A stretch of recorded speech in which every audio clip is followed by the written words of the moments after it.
Columbia, Trump, and what's really going on. This isn't just about anti Semitism.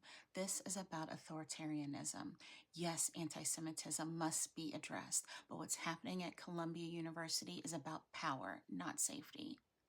The Trump administration didn't investigate or offer solutions. They demanded total compliance with a political agenda or lose $400 million in federal funding. The university caved because the threat was too big, but now academic departments, protest rights, and internal discipline are all under government control. This is a takeover, not a policy correction. Mask bans, police empowerment, and outside oversight equal a surveillance state on campus. Columbia agreed to ban masks, give campus police arrest powers, and put entire departments, like the Department on Middle Eastern Studies, under receivership, meaning politicians, specifically Musk and Trump regime politicians, are now in charge of Columbia University's right to free speech and free thought. This opens the door for monitoring and punishing political dissent, especially from students who are immigrants or belong to marginalized groups. When students can't protest, wear masks, or study sensitive topics without fear, we've moved from democracy into an authoritarian territory. This directly threatens international students and immigrants on visas, green cards. Many student protesters at Columbia hold student visas or green cards. Those are legal. Immigrants have due process rights, but if they're accused of unrest or disorderly conduct, the government can revoke their visas, begin deportation proceedings, blacklisting them from future entry or employment. This means lawful, peaceful protests could end someone's education, career, or even their right to stay in the U.S.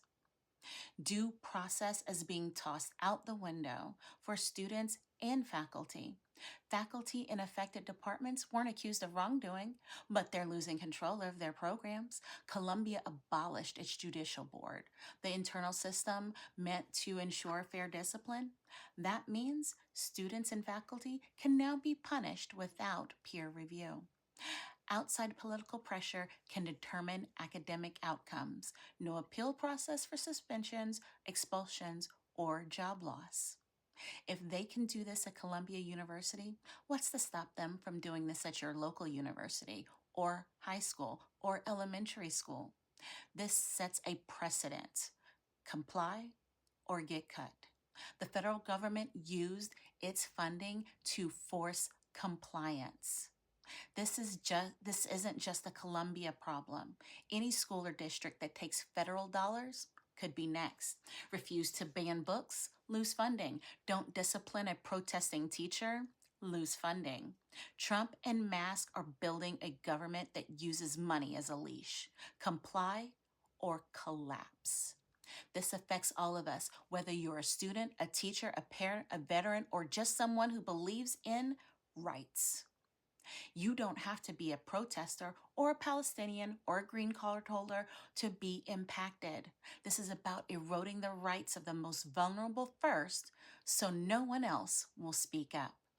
If the government can take away academic freedom, student protections, and due process rights with one threat, what's next? We should be expanding democracy, not punishing people for using their voices.